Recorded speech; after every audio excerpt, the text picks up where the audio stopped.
BBOR, Black Box Online Radio, coming to you from West Virginia at heart and from around the globe. And hello, Nedheads. Hello, Black Box Battalion. Today is Monday, another Zodiac Monday. Welcome to the show. How's everybody doing? On Mondays, I talk to you guys about the Zodiac Killer, and my guest on the program this week is James Bigtwin. He is the author of the book, The Only Time Richard Got Angry at Me. James, are you with me? I am. Firstly, I would like to say thank you for being a guest on Black Box Online Radio. And the Zodiac Killer is a very complicated mystery. But may I ask, do you know the identity of the Zodiac Killer? Not 100%, but I have found things that make me think more likely than not I have solved this. And what is the name of the Zodiac Killer? Mostly, in your opinion. Richard Gaikowski. At what level would you say your certainty is? I mean, you said not 100%, 75, 80%, 90%? 99. 99%. Wow, so we have a lot to talk about now. So, firstly, I wanted to read your book and to talk to you for a couple different reasons. When it was introduced to me, it was that not only did you do research on the case, but you knew Richard Gaikowski personally, right? Yes, that's kind of where it all started. It's described in the book. In 2016, I was surfing the net. We were actually enjoying our newly fast internet. We sort of had dial-up, and we had a bad connection. And anyway, I was searching old names of people I had remembered, one of which was Richard Gaikowski. And of course, I'm sure everyone's done this. You Google someone, you get a couple of hits. Maybe some people have no hits. Richard Gaikowski had, I don't know, 50,000 hits, maybe 100,000 hits. I don't remember, but it just went ding, ding, ding, ding, and it was Zodiac Killer, Zodiac Killer. I was completely floored, and quite frankly, I'm not an average, not really at that time, a true crime fan or follower. I wasn't even certain what Zodiac Killer was, other than say, well, I knew he was a serial killer. I saw, any number of things, including right off the bat the Mystery Quest episode about him, and I was completely incredulous. I knew Richard Gaikowski from 1993 until 2002. I did subsequently find that we corresponded by email up through 2003, and he was the nicest guy. In fact, he was an incredibly interesting individual. He could talk for hours about politics or the old hippie days or punk rock scene, internet scene, all kinds of things. I met him when he came to my party. I held parties called techno-romantics. I'm a computer artist.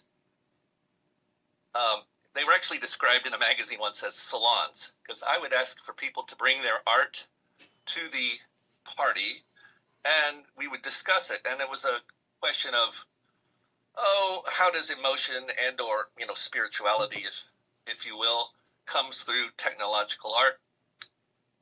In 93, I moved from New York City, became bi-coastal, but got an apartment in San Francisco, and I described this to my roommates, and I pretty much remember them saying right off the bat, we need to invite Richard. And so I met him at a party that I threw there in my house in Bernal Heights. And I'll just say this up front. He was a great guy, and it was described to me that he could also sell me marijuana. And in fact, he had very high quality marijuana. And I would go over there to his house on Guerrero Street and invariably spend, a short visit at Richard's was probably a half an hour. We'd talk for hours. And then up through the late 90s, I didn't live in San Francisco anymore, but my work brought me there all the time. So land at SFO, get a rental car, go to the Jack in the Box on Bayshore, and then go over and see Richard. I probably did that routine more than 10 times. Okay, and if you want to pick up with some questions about that, I really have so many questions about your experiences, but I think we have to start from the very beginning. If you could take us all the way back into the early 90s, do you remember what were your absolute like first impressions of Richard Gaikowski other than him being nice? I mean, what was the experience like? Do you remember the first time you saw him? How did he act around other people? Everything. Very cordial, and I took him to be extremely intelligent, meaning he could talk about films. He could talk about. I wasn't aware at first at coding, and I know that to be a fact because later on, when I discovered how good of a coder he was, I was very surprised. And if he wasn't talking about Star Wars and Indiana Jones, he's talking about Fellini films. Quite frankly, things above my pay grade, and politics. I would say over half of what we talked about were politics. We shared some things in common. I'm from Indiana. I grew up on a pig farm, corn and soybeans too. My father was in the thing called the Farmers Union, and the Farmers Union is not the Farm Bureau. It's a bit more left wing, but people say, "What are you talking about the Farmers Union for?" Richard Gaikowski is still the only person I have ever met outside of my little farming community who knew what the Farmers Union was, because he had worked for them back in South Dakota, and they're actually a very libertarian streak of organization. And then you can also gain common ground when it anagrams to FU. So there's actually headlines that might say, I think there is one that says, Gaikowski joins FU staff. And it wasn't a joke. It was literally the Farmers Union. Well, So I just took him to be a smart guy. He could talk about hippie days. He could talk about cyber. I was a raver, so I'd go to all-night dance parties with electronic music. And he could talk about be-ins. I've always been very fascinated by the so-called hippie era. I was born in 1965, so I was obviously just an infant. I knew, Vietnam protesters just as the old guys at that time, hippies. And but we got along really well, I have to say, and that leads me back up to 2016, which is just going, I can't believe it. I just can't believe it.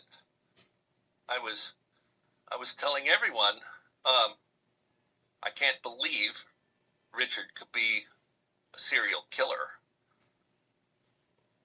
now I know you wrote about this in your book because you have a very, very noteworthy section on it about how would you feel if you found out that your friend was accused of being a serial killer.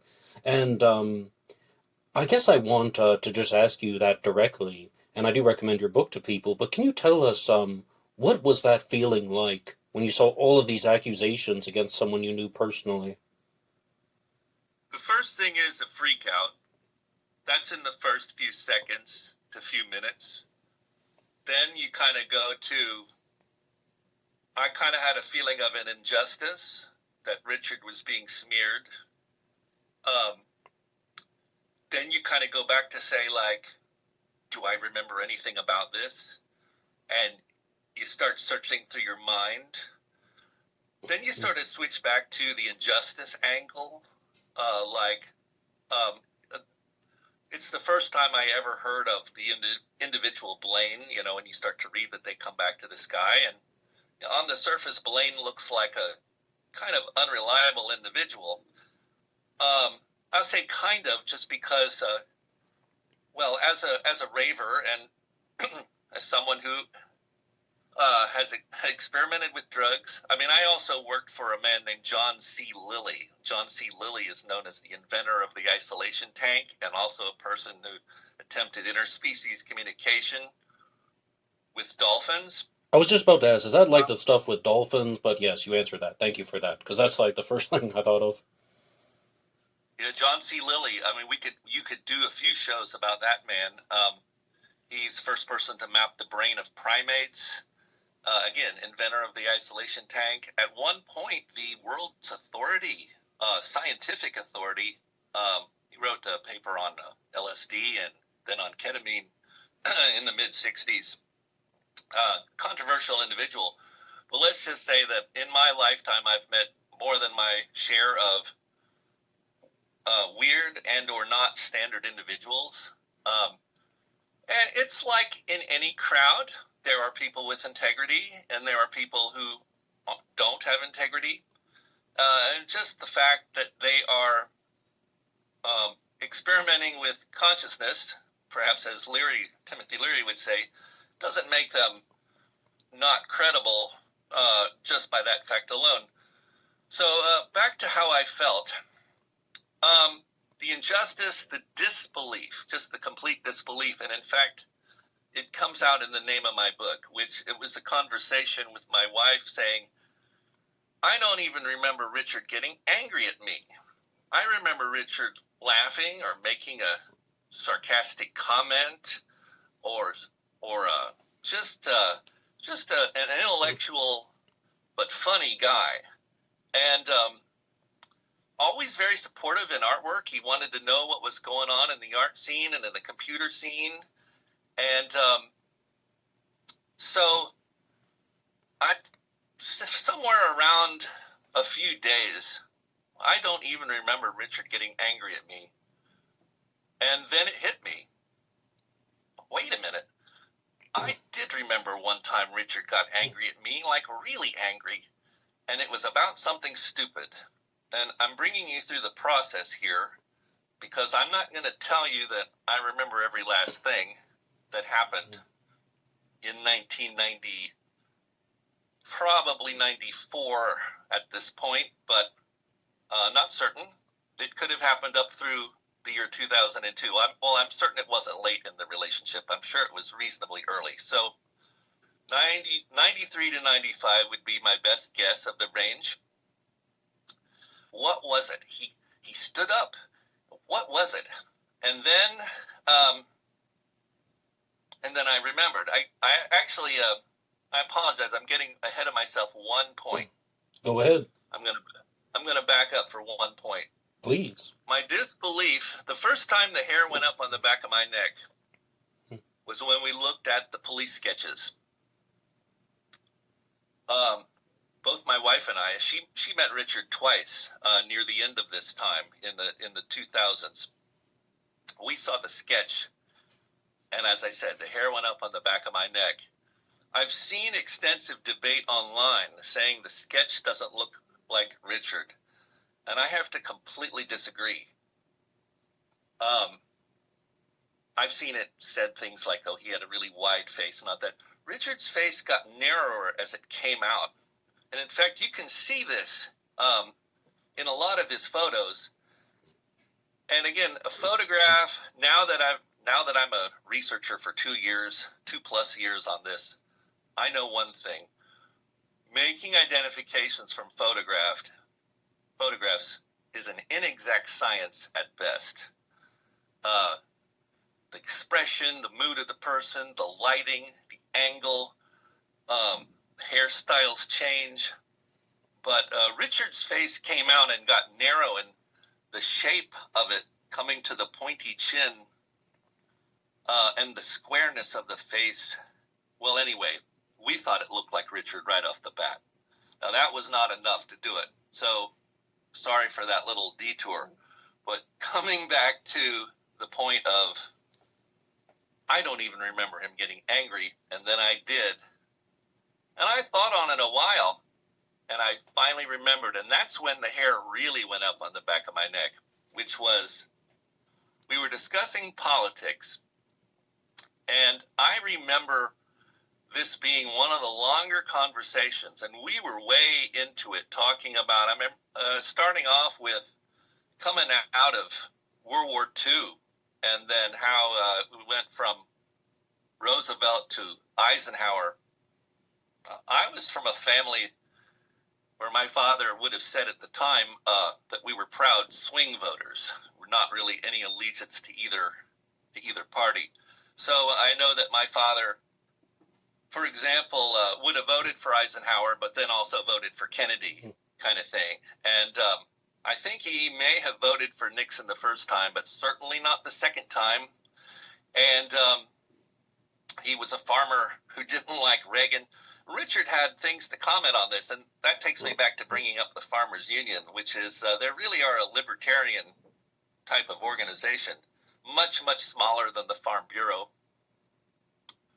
We got to Reagan, and Richard goes, well, you know, the reason for Reagan's success was that he had the best astrologers. And as I might have laughed there, I certainly chuckled, I think. I might have rolled my eyes. I'm not going to discount astrology. Now that I'm older, I've seen enough strange things in life to know that to give the idea of a mystical or spiritual side of things, I just don't dismiss it out of hand, even though I'm really oriented towards a scientist and reductionist sort of worldview. I would never imagine that astrology should be used for public policy, so to speak. And this was also at the time when it was well known that Nancy Reagan used astrologers. And I'm not really certain what I fully knew. This would have been, again, in the 90s when Clinton's president. It had been known, Reagan was old news even by then. And so I chuckled, and he was like, it was. And he stood up. I remember his lip quivering even, going, and and he said something along the lines of, astrology is not the horoscopes you read in the paper. Astrology is an ancient science that used mathematics, and it tracks things down to the second. And if you know the stars, you know when to make the decisions and all that. And I know that I resisted for some time, saying my opinion of Reagan was that he was an actor.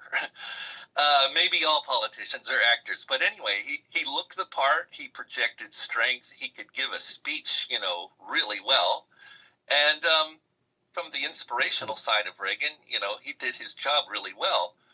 But we could also do another show just on politics. I think he was able to deliver the speech as well, and that was probably the main thing Reagan brought. And Richard was not having it, and he demanded that I say that Reagan's success was due to astrology. And I finally just said, okay, sure, dude, and it didn't end our relationship. As I have said to other people who've asked me on this point, well, why did you stay friends with him? Well, it was an out of character moment. And in fact, again, if he had gotten angry several times, maybe this wouldn't be so memorable. But it was quite memorable. One time at a party, a hippie party and or a rave party, one of these things, an old hippie could get angry at you for doing something like passing a joint in the wrong direction. I was at a party, I handed a joint to someone, and a woman came up and said, "What are you doing?" And I go, what am I doing? She said, "Pass it in the direction of the sun." Yeah, very particular about their esoteric stuff. They might have been talking about an all-nude orgy, or they might have painted their car in flowers, but it's really possible with some of those people, and those people. In any crowd, there's just people who cling to their beliefs, and you better follow them. And that's been my impression of the crowd of the late 60s and all. So, again, a lot of this has been contemplating on these past memories.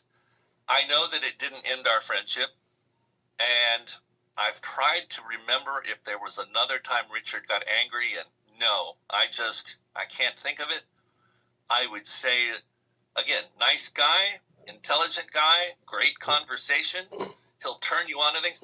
We had a conversation about punk rock, and I thought I was into punk rock. I mean, the Black Flag or the Circle Jerks or, of course, the Dead Kennedys and all that.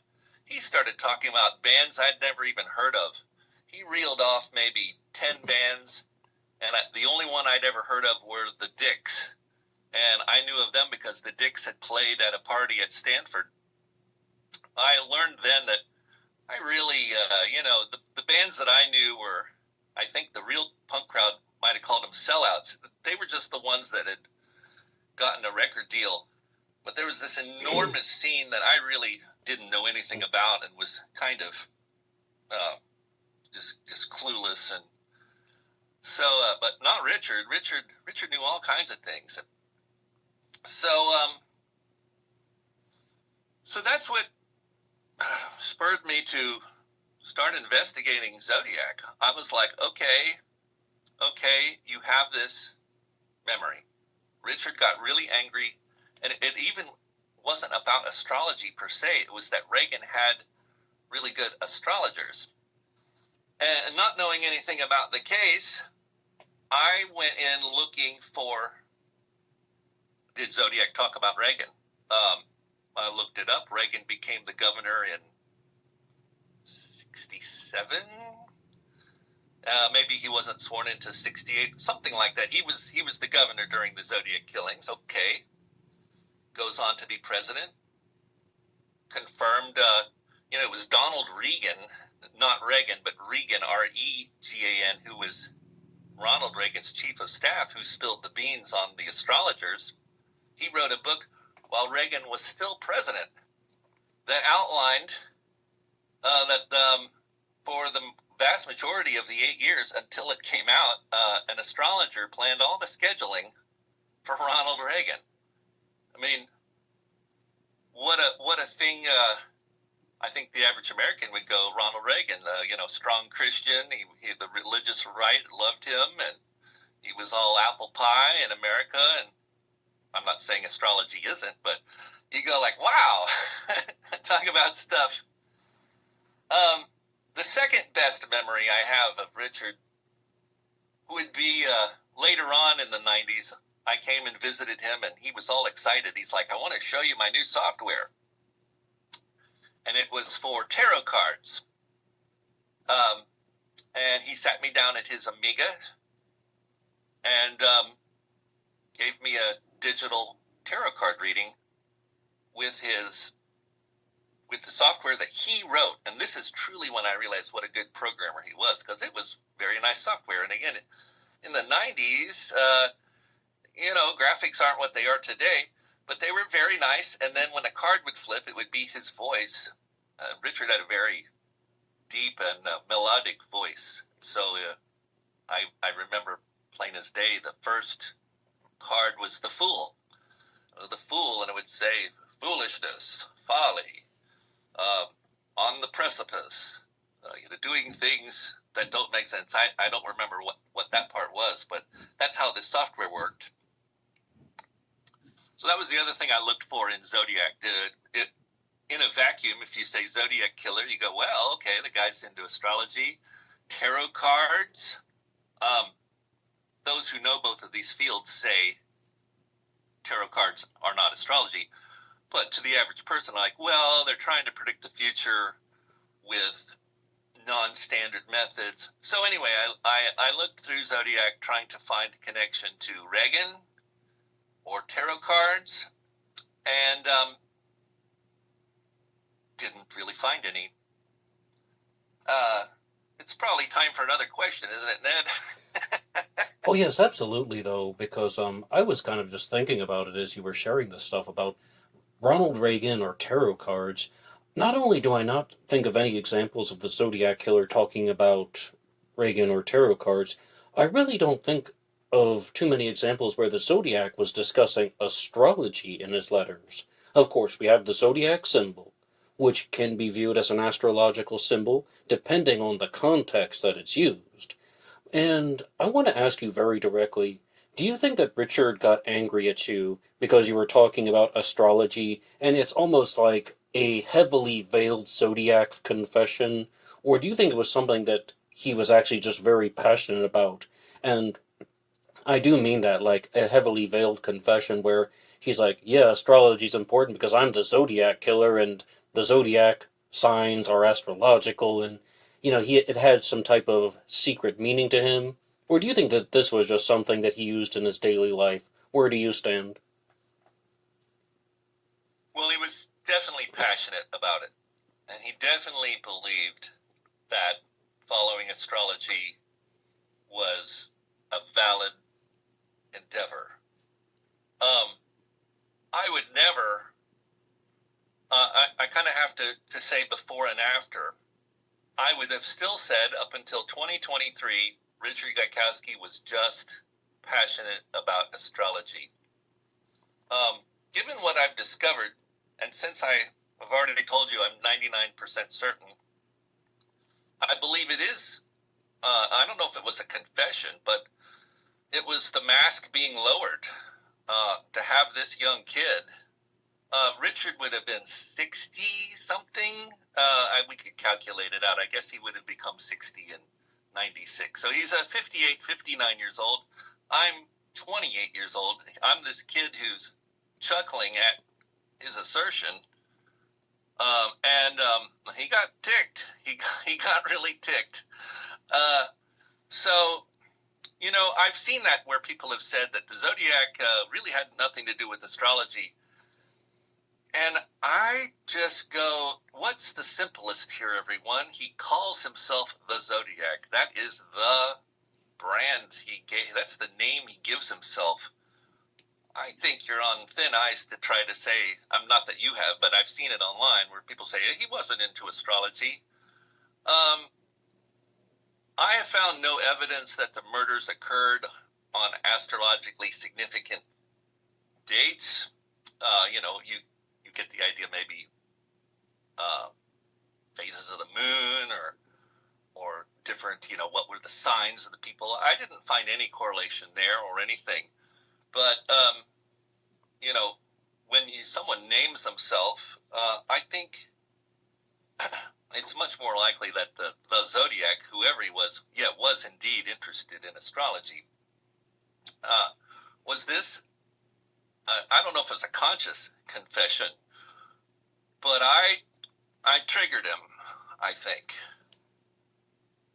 Right, because it sounds like I think you probably said it better than a heavily veiled confession. You said lowering the mask. Maybe that's a more appropriate way of putting it. But I'm also glad that you pointed out that I am not someone who dismisses all of the astrological influences on the Zodiac killer, because as I already told you, Zodiac is, well, it's very astrological by its definition. And even when you look at a symbol or maybe the set of the astrological signs of the zodiac signs, you will see the circle with the cross going through it in a more elaborate way. I mean, it's the zodiac sign for a reason. So I wouldn't say that it's zero. What I do say is that the zodiac definitely didn't talk about star signs in his letters like, oh, Aquarius this and Gemini that. He didn't approach it from that, and he also didn't talk about things like horoscopes. But it sounds like what you have just shared about Richard Gaikowski is that he wouldn't have thought of astrology as just what's your horoscope. Oh, you're a Taurus. This is what you will be experiencing today. It sounds like he thought about it in a more complicated and perhaps even more ancient way. Is that fair to say? Absolutely. In fact, one of the very tangible points of his rant was that astrology is not the horoscope you read in the paper. It was an ancient science based on mathematics and precise astronomical readings. He wouldn't be interested in the horoscopes at all. I don't want to say something that I don't think happened.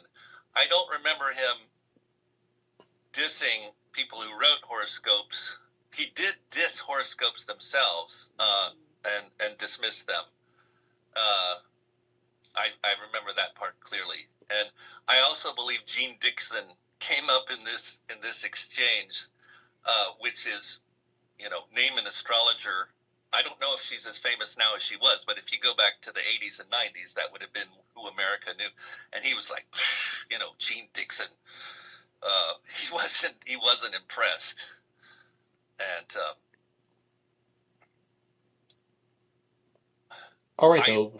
We get ahead of this whole thing. I do not remember him mentioning Joan Quigley, Reagan's astrologer at the time, but that probably comes a bit later in this interview.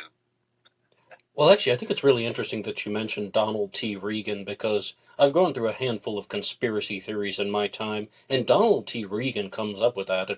During one of the terms, he was Reagan's chief of staff, and then he becomes a secretary of a cabinet in another one, right? And he gets accused of being a KGB agent, like someone who's like a double agent working for the U.S. and for the Soviet Union, and all theoretical.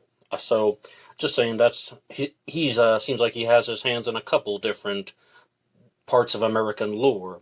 But there really is something though that I have to come back to, and if we're going to talk about Richard Gaikowski as a Zodiac killer suspect, you began the interview by stating that you are 99% certain that Geik was the Zodiac, and I would like to know what sets your observations apart from other people who have claimed to have solved the Zodiac mystery. I have two pieces of physical evidence that I cannot explain. Physical evidence, great. Let's do it. Well, just quickly, by sometime in 2017, early 2018, I was done with this. It's a black hole of time. Not exactly a true crime fan, Ned. I didn't find anything, and I even looked it up this morning to make certain. I took a photograph. I mailed an anonymous letter with what I knew to the SFPD in July 2018. We were on a cross-country trip, and I mailed it from suburban Kansas City because it was perfectly in the center of the United States, so geographically it was untraceable to me.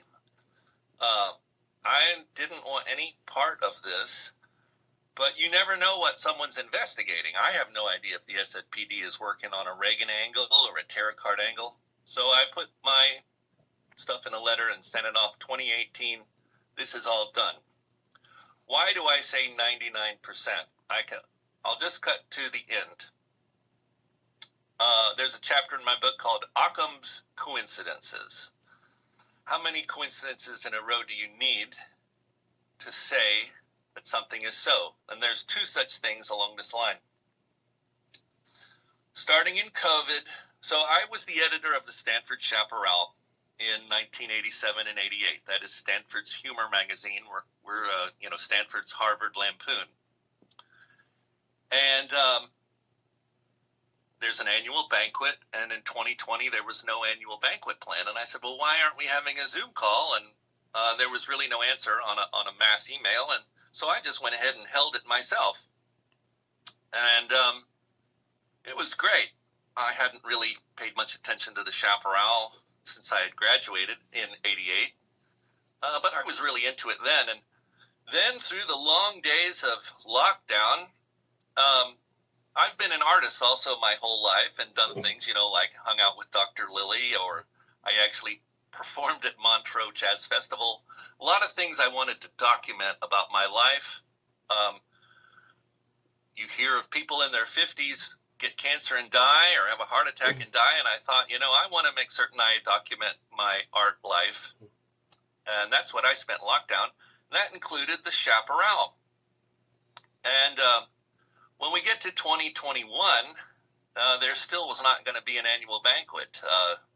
What was it, Omicron maybe? I don't remember. But there wasn't a banquet in 2021 either, so I held the second Zoom call. And I realized that 2024 would be the magazine's 125th anniversary. We were founded in October of 1899. So our online presence wasn't very good, and I don't know if the Stanford Daily, the student newspaper, considers the Chaparral as a rival. Probably not. Maybe back in the 30s and 40s and 50s, but we certainly view the Daily as a rival to us. Well, they have incredible archives. They have all of their issues, or I guess I'll just say all of their issues with an asterisk, available online. We had squat. We had a couple of poor attempts at websites in the late 90s. They weren't very good. So I suggested to the group what we began calling the Chaparral 125 project, that we were going to try to find every Chaparral issue and digitize them and get them online and work towards a really big party in October 24. We had monthly Zoom meetings, and in 2022, one night, the conversation wandered over to the Stanford murders. The Stanford murders were 4 murders, at least 4 famous murders. There's actually more than 4, but 4 famous murders that happened over an 18-month period in 1973 and 1974. And the guy who brought this up, or the talk, was, they've all been solved by DNA, all 4. So during this Zoom call, when I hear that there are these murders at Stanford, I was kind of like, wow, I wonder, could it have been Zodiac, and that was dispelled in the first 5 minutes where they say they've all been solved. So the Zoom call continues to go on, and several minutes later, the guy comes back on. He goes, "I've been Googling. One of them's still a cold case."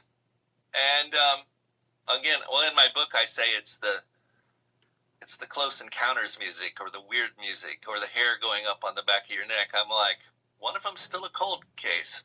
So, that was intriguing, and I was already deep into researching the 125 years, and me and one other guy ended up doing almost all of the research for this project. We had people write articles eventually.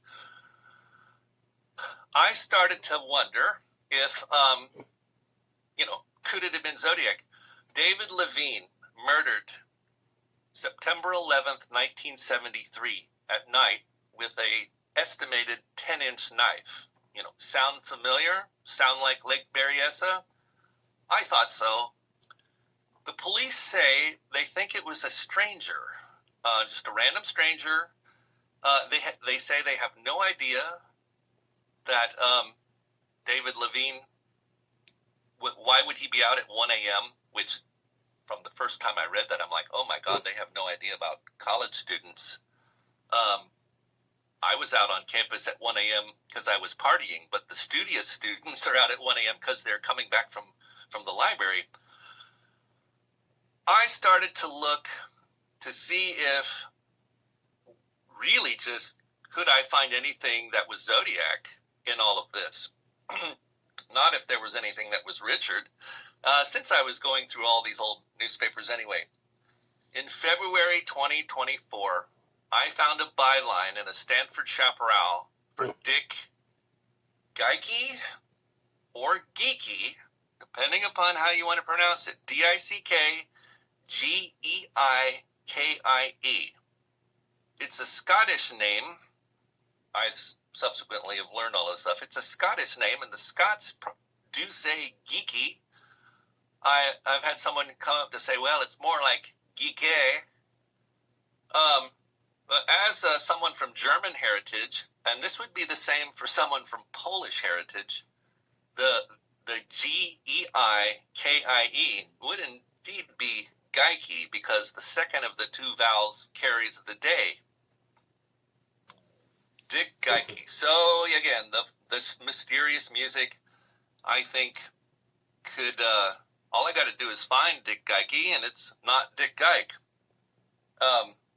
Spoiler alert, it's 2.5 years later, and the identity of Dick Giky is still elusive. The issue of the Chaparral that I found, I confirmed to be a fake, a prank. a prank made in 1971 and slipped into the archives of the Chaparral. Out of Time slipped into the archives of Stanford's Green Library. Slipped into the loose issue archive as well, a manila envelope of each issue, and there's probably 5 to 8 issues of each one. Dick Giky. Who is Dick Giky? He writes articles, very professional, looks like someone with newspaper skills. That's one. Now, that's not saying that Dick Giky's Zodiac. Oh, yes, because I'm going to have to come back to that. I subsequently found, we'll get to the 99%, I'll just tell you now. Okay. In the October 31st, 1969 Stanford Daily are coincidences between a review of the Mikado and a letter to the editor about the Zodiac killer that, why do I say 99% and not 100%? Yes. Because lightning does strike. Because if you roll 2 dice, once in every few million times, the dice land on top of one another in a stack. It's been documented in casinos that 2 dice can do that. Of course. It's possible. Unless several coincidences, several F's of a coincidence, as I say, all happen. The only conclusion is that there are blemishes on the article that align exactly over the letter to the editor, and not just exactly over the letter to the editor. They're shaped in such a way that they go exactly over the words the Zodiac and Stanford. There's other coincidences in this issue, and unless you can come up with many, many, many lightning strike type coincidences, I believe a rational person comes to the conclusion that the Zodiac, whoever it was, created these coincidences, these aligned articles with the blemishes on top of them. So combined with the fact that I believe Richard was on campus, writing under an assumed name, under a variation of Gyke, and that I am 100% certain that the Zodiac made the Mikado coincidences. That's how I make my statement. Okay, though, so, I mean, I think we just need a little bit of clarity for the audience in case someone has not read your book. What would be the specific pieces of information in these articles that you would say are perfect overlays, or that would indicate that they were written by the same person and that person was most likely the Zodiac killer? And I understand that you have a book out and you might not want to reveal everything that's in the book, but I mean, I think the audience is really going to want to know these exact points. I have no problem releasing everything. In fact, I will eventually post everything online. I just as a starter, I wrote the book because my points are complex. The story is complex, and it just doesn't work in little sound bites. So I wanted to get it all out on paper and lay out all of my reasoning. So the October 31st Stanford Daily. On page 4 is an uncredited review for the Mikado. It's 2-column, says Gilbert and Sullivan's Sparkling Show. And it's the Lamplighters, review for the Lamplighters production. I'm sure most people familiar with the Zodiac case know that on October 18th, so 1 week after Paul Stein, the Mikado production begins. This article is really poorly laid out. The first thing I noticed was, so it's 2 columns. The center column is really wide, but right and left, the article bumps up against the things. To the right are a bunch of ads. To the left is an article on bridge. The gutter, as it's called, is so tight between this Mikado article and the bridge article that actually some of the letters of the Mikado article are sliced off and are gone, which is really unusual. Even in a student magazine, you go, my God, what a coincidence that such a poor layout is on this potentially very significant article. I looked closer and saw that some of the bridge article layout must have been pasted on top.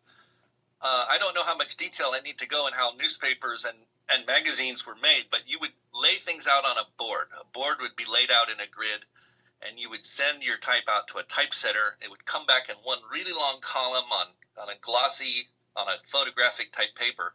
You'd exactly laid out your columns and construct your page on a board, glue it down, or we would actually use wax it down, and then that would go to a place that got photographed, and then the plates were made.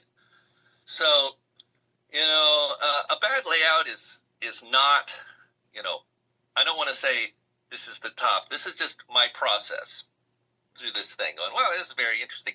And then there are these marks. There are two, I called them spots for months and months. Newspaper men have corrected me to say they are blemishes. But there are these spots. There's one spot on each of the two columns. The right-hand column is a lot bigger than the left-hand one. And they just contribute that this layout, this article, it looks like it was put down, again, anyone I think I would show, and you can find all this online, it's put down in a hurry. It's put down, I don't know what accounts for how bad this article looks. The article itself is someone who is completely an aficionado of Gilbert and Sullivan.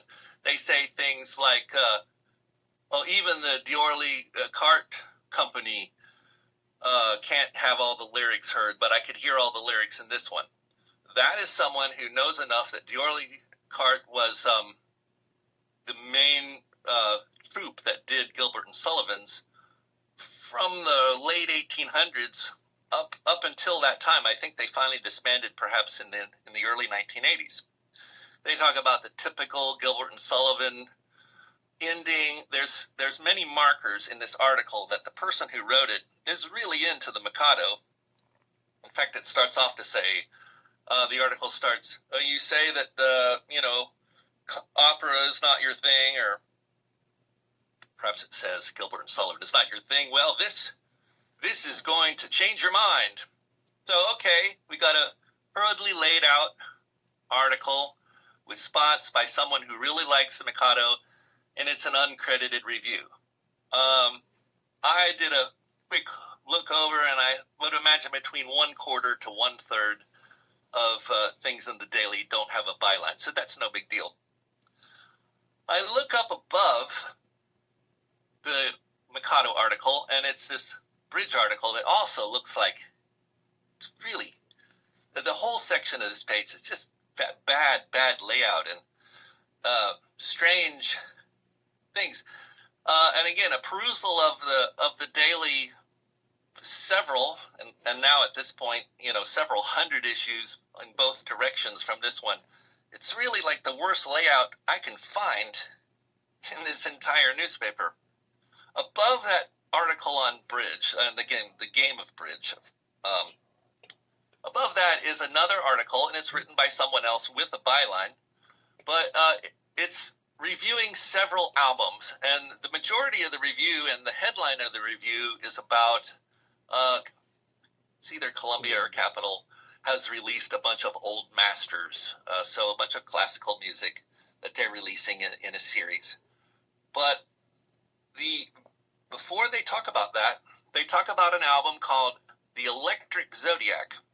Douglas Leedy, in 1969, put out an experimental album, and it's really kind of the early days of ambient.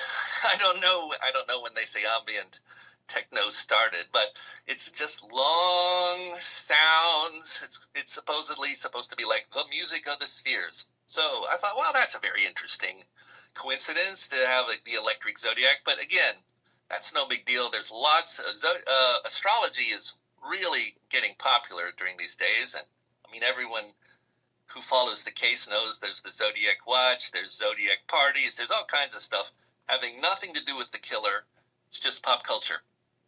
But I noticed the photo in the upper right is a photo of the album, The Electric Zodiac. And it's a photo of this man, Douglas Leedy. And in the upper left corner, it says, The Zodiac. There is no electric. There is no electric. Even though I go back to the review and say the album's name is The Electric Zodiac. I go to the internet, I type in The Electric Zodiac. It is absolutely, the album's name is The Electric Zodiac. But in this photo, it just said, the word electric is gone. It says The Zodiac. So on this page, with this hastily or crappily put down Mikado, anonymously made Mikado article, going back to this gutter width thing, it would be so easy for someone to cut one of those columns down the center between the two, move the thing over. It wouldn't have been anywhere near the other. There was plenty of room to put in this article, but that quick solution was not done. Again, still leading to me to go like, what are the circumstances of this Mikado article? And now I was suspicious. I was interested, let's say. I'm not suspicious, but seeing the photograph that said The Zodiac with the word electric missing, well, color me suspicious. So I subsequently go back and am examining these spots. And I have thought perhaps that on the layout board, I say you glue down the pieces of text, that maybe it had bubbled up, which caused a glare when they photograph it to make the plate, something like that. That's where my mind was. When I discover that they go through the paper. Now I'm looking at digital, okay, but I go to page 3 and I saw the spots again. And there looked to be like they went right through the paper. And actually on page 3 is when I saw that there's actually 3 spots. There's 2 that are on the Mikado article, and then there's one significantly higher on the page, north of the fold, so to speak. The newspaper's folded in the middle. North, there's 3 spots. And I go, well, that's weird. There wasn't a 3rd spot on the first page. I flip back to page 4, and I saw that almost all of that 3rd spot was indeed there, but it was in a white space of this bridge article. So it was almost impossible to detect. So there's 3 spots. They come through the page. I develop a solvent theory. I'm like, oh my God. Someone went into the daily archives, poured solvent on this, but why would they do that? Why would they pour solvent? And you're thinking like, on something that ends up becoming a potential clue in this huge mystery. This seems significant. Okay. But so, and also the Chaparral's issue, the fake issue, was someone manipulating the archives of a student publication at Stanford. So I thought, aha, this is another manipulation of an archive. Most likely these scans came from a bound volume, each so many issues, or each year, depending on how many there are to fit them in one book, are bound up into a book, and they probably make 2 or 3. I know the Chaparral makes 3, I believe, and then if you're editor, you also get 1, this sort of thing. Well, the idea was, did it bleed through to page 2? So I went and I got page 2, and upon just glancing, I should probably tell the audience one thing. I am extremely nearsighted. I have had corrective lenses since I was in kindergarten. And whereas I'm corrected and I'm, legal to drive and all this, I have to look closely at things, even with my correction, to see it. If I look at page 2, there's no marks on there. And I'm like, But I thought, on the chance, I know that the computer can pick up things that the naked eye can't. And especially like, I'm a graphic artist, so in Photoshop, you can contrast old things and maybe pull out detail that's not there. So I did that with page 2.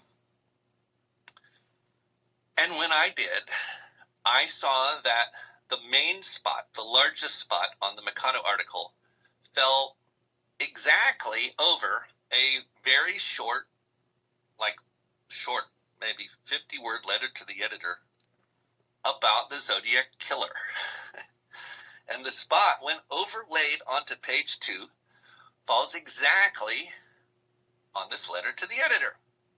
Now, the letter to the editor, there's a whole story in that as well. And I am not intimating that the Zodiac wrote this letter to the editor. I've confirmed the person who wrote it, and it's a real person.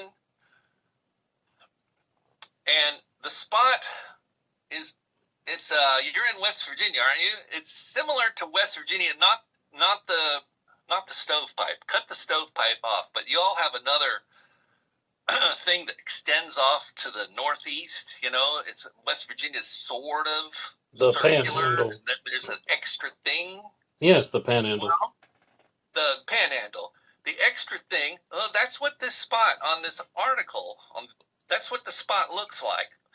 And it goes up, if it was just one line higher, if it was just, I'd say 1/8 of an inch, maybe 3/16 higher up, that extra panhandle would include in the spot the words, the Zodiac. Man, and then I'm switching over to going like, where there's smoke, there's fire. How many coincidences do you need? I thought, man, did he miss, and then also I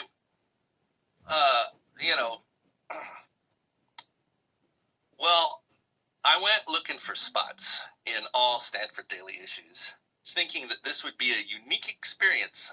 I was going to say, look, this one time that there are these spots, and it's right over this thing. Isn't this a most crazy coincidence, including the thing of the word Zodiac, electric missing on the first page and all that? Thought that this is getting pretty significant. Well, I found a bunch of spots in the daily. Quite frankly, I thought, oh, okay, so this really is just a coincidence. But some of the spots sort of looked like the same spots. Like there would be a couple of spots on the bottom of the page looked like it was sort of, but and there was it wasn't the same spot every time. It was just a glance or this kind of thing and all that. But I decided to be thorough. Well, I ended up finding eight issues that had what I thought were similar, and a few other extra kind of wild cards. But I love Excel for my research. I make spreadsheets on everything, and then I compare different things and see if I can see if there's any mathematical significance. I enter all this into the spreadsheet. I start to notice that the spots, the main spots, they're only on a Monday, Wednesday, and Friday. And they really do look similar, sometimes more than others, but 7 of the 8 times they occur on pages 3 and 4. So that was kind of the kicker, where I brought everything into Photoshop and aligned them and confirmed that they all line up. Sometimes they're lighter. Sometimes there's more text missing than others, but they all line up. The 3-spot pattern lines up. Here's the thing. The first day they show up is on October 31st, 1969, coincidentally on the Mikado article. So you go, is this a scanning? I'm looking at digital files, so is this a scanning defect? And then you go, why is a scanning defect on both sides of a piece of paper mirrored? When you flip it over on the side, it's reversed. And it's not on other pages. Like, how would a scanner do that? So a family friend from back in Indiana used to own the little newspaper there, and I know he started working there in 1970, I believe, and they used to print it up through the early 2000s. So I called him up. I showed him these spots. I didn't tell him anything about Zodiac. He looked at it and immediately said, "Oh, that's a crushed print blanket on the press." And I had never heard the term print blanket, but he goes, "Oh yeah, it's rubber. He said, think of it kind of like a piece of rubber with tension, or like a crunchy piece of rubber. The ink gets applied to the blanket, and then from the blanket it's applied to the paper. And these Gauss printing presses print both sides of the paper at the same time. And so a blemish on a crushed blanket on one side will cause a mark on both sides of the paper." He goes, "This is absolutely what you're looking at." And I go, "Well, crushed blanket, what happens?" He goes, "Oh, paper gets misfed, something happens, and it jams, and it goes in there and crushes your blanket." So I asked him right up front, because it's critical to this entire investigation. I said, "Could you intentionally damage a print blanket?" And he goes, "Oh yeah, easy peasy." And I go, "Well, could you intentionally put a mark on a print blanket in a specific place?" He goes, "Oh yeah, absolutely." I go, "Well, how would you do that?" And he goes, "Well, you would just look at the print blanket, meaning the ink is on the blanket in reverse, mirrored. Let me say it's mirrored, but it's a positive, meaning the text is in black, and where it's no text, there's no ink." So he said you could look at this, and he goes, all pressmen can read backwards, no problem, because it's part of your job. So you would look at the print blanket, you would be able to see the article right there. And he goes, "You could do it with your hand," but he said, I'd use a small hammer, and you could just go ding, ding, and mark the print blanket. No problem. I went on and asked a couple other newspaper men who confirmed what my friend said. Absolutely, we were looking at a crushed print blanket. So we are either saying that these things align by random chance, or that they absolutely were intentional. Now, as I said, if the thing was up like 1/8 of an inch, it would have been exactly over the word Zodiac. I had been aligning the top right corner of the page, because at the top of the newspaper page it says Stanford Daily, and the date and the number and all that. I had aligned those things, which I think that's what any conscientious or normal person would do, align from the top line. When I have done a work through on how this actually happened, I realized that these marks are approximately 17 inches from that top right corner. They're only about 6 inches from the bottom corner. And what we are saying is that if I wanted to intentionally mark the letter to the editor on page 2 with marks over the Mikado article on page 4, I would need to measure. And I would almost certainly measure a distance of 6 inches from the bottom corner rather than 17 inches from the top corner. And mind you, this is on a curved surface that has wet ink on it. And I realized that page 2 and page 4's bottom corner does not align perfectly. Guess how far they're off, Ned? About 1/8 of an inch. Oh, really? I was gonna guess 2/8 of an inch if you were just asking me to guess. You said it's 1/8 of an inch off, so that means that it would line up perfectly. 1/8 to 3/16. Like I said, I don't know exactly how far it's off, but when I align the bottom right corners, the spot on the Mikado article falls not only exactly over the letter to the editor that says the Zodiac, but the little panhandle that comes off to the upper right enlarges the spot and includes exactly the words the Zodiac. And the larger spot then becomes perfectly centered over the word Stanford. Do you mind if I ask you a question about that? Yes, sir. Do you think that this is like perhaps what we would go back to with lowering the mask or the heavily veiled confession, where somebody wants to leave some type of signature, and I mean, obviously, you're saying that this was done intentionally. I think that's the way we can encapsulate everything. But that's a kind of my takeaway from everything that you just said, that somebody wanted to show that they were highlighting the words the Zodiac and lowering the mask, that heavily veiled confession. What do you think? I think he was planning a Mikado-themed murder. Now, I'm jumping way ahead. I didn't think that on this day. I think that a year later, putting it all together, he was planning a Mikado-themed murder. There's more. We're not done with this story yet about how I get to 99%. But he liked to do pranks in the paper, in the media, perhaps. He liked to do. This is my theory of the case. That he is a evil prankster. You mean the Zodiac? The Zodiac is an evil prankster, and he wanted to have a murder.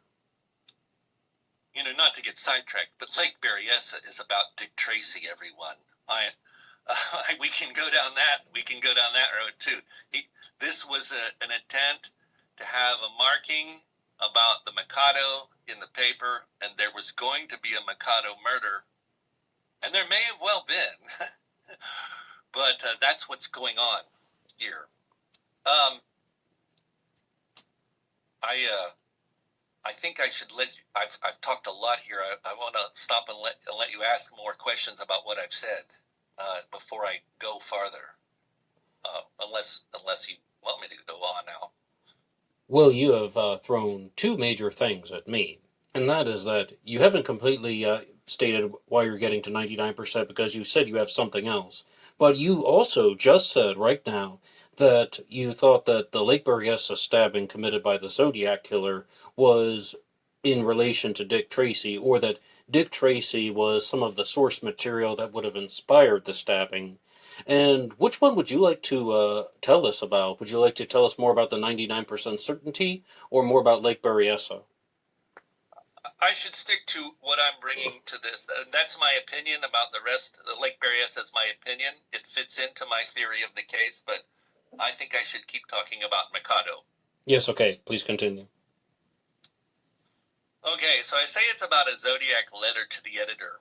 The letter to the editor is entitled Poor Taste, and it says, I think the Stanford Daily showed poor taste when they ran their Message to the Zodiac Killer editorial last week.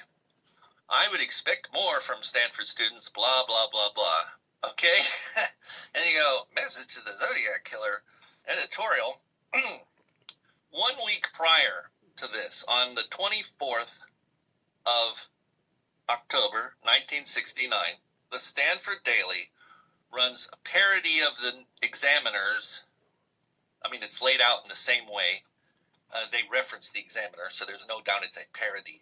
Message to the Zodiac Killer with the black line around it. They don't put it on the front page of their paper, but it's on page 2, their opinions page. Message to the Zodiac Killer, where it said, we're not going to offer you any, you're going to go to jail, but we'll make certain you get a fair trial, kind of thing. And then it invites the Zodiac Killer to their staff meeting. Okay. Now, I told you I was the editor of the Stanford Chaparral, and we did some stupid stuff in our days. And we can make black humor jokes. We can joke about death. We were never so stupid as to invite. This is the 24th of October, 1969. Paul Stein is killed 12 days earlier. They give the time and location of their meeting for the Zodiac Killer to come there. That's what the letter to the editor is about. It's the only letter to the editor. Sometimes somebody does something at school or anywhere. There's been there's been some pranks the Chaparral pulled, and you can find 2 months full of outrage. People writing letters to the editor on how senseless and callous could they be for doing this, and the administrators are going to have punishment and all this kind of stuff. And I was like, my God, that's got to be a real S-storm. What happens if I cuss, Ned? Do you bleep it out? I don't bleep anything out. It's purely at your discretion. It's a shitstorm.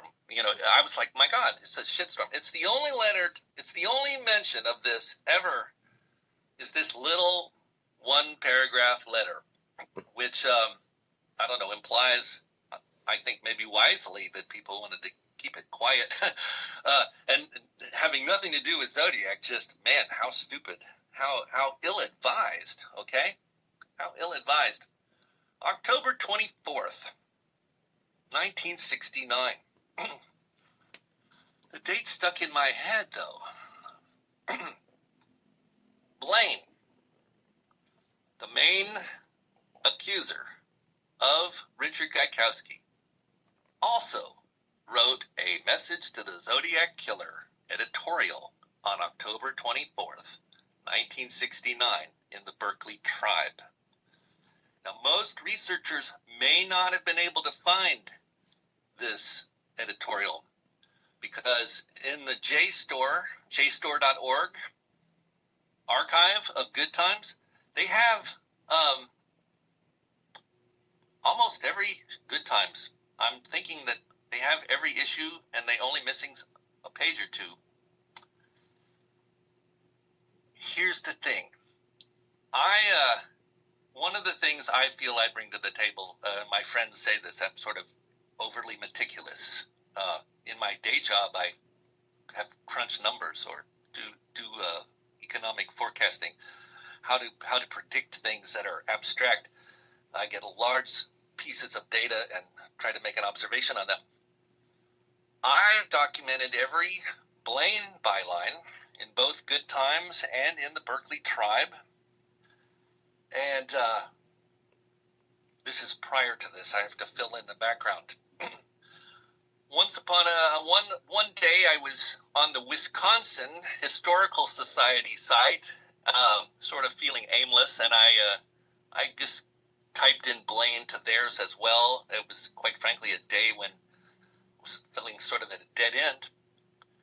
And it gave me a hit for October 24th, 1969. I looked at my spreadsheet. I didn't have Blaine writing on October 24th, 1969. And I'm like, well, how on earth can I? Well, anyway, guess what it was? It was Message to the Zodiac Killer, 1969. And it gets even crazier because that Berkeley Tribe is a 28-page issue. It's composed of 7 sheets of paper, folded in the middle. So there's 4 pages on each of the sheets, 7 sheets. And the reason why Blaine doesn't come up in a digital search for that issue is that sheet number 2, which composes pages 3 and 4 and 25 and 26, I believe, is missing. And on page 10, where Blaine's article is, that sheet of paper is missing too. So pages 9 and 10 and 19 and 20, I believe, are missing. So there's a total of 8 pages in the PDF missing, comprising these 2 sheets of paper. Now, the chances that 2 pieces of paper specifically are pulled out of 7, just straight up, is 1 out of 21. That's very interesting. But non-consecutive interior pages. I've been down a rabbit hole with statistics websites and actual professional statisticians, and it just depends on how you weight it. But the odds that 2 interior pages, I keep misspeaking, 2 interior sheets of a newspaper are removed non-consecutively is extremely rare. Like if it was the outer 2 sheets, if someone needed it to wrap a fish in or paint, all the time I grab it. That's basically what we use newspapers for now. Line the cat box, grab the sheets, or it may flop open to the center spread and you take the 2 center sheets out to use for what you need. But the second sheet and the 5th sheet are what are removed out of these 7. Almost certainly implying that whoever it was, somewhere along this food chain, specifically removed these sheets of paper. And it means that when you, again, if you go to jstore.org now and search for Blaine as a byline, this issue doesn't come up. It's just sort of a fluke that I found it. So, after that detour, we're back to the Stanford Daily on the same day as Blaine writes a message to the Zodiac Killer editorial. I already am suspicious that Gaikowski is on the scene because of the Dick Giky bylines.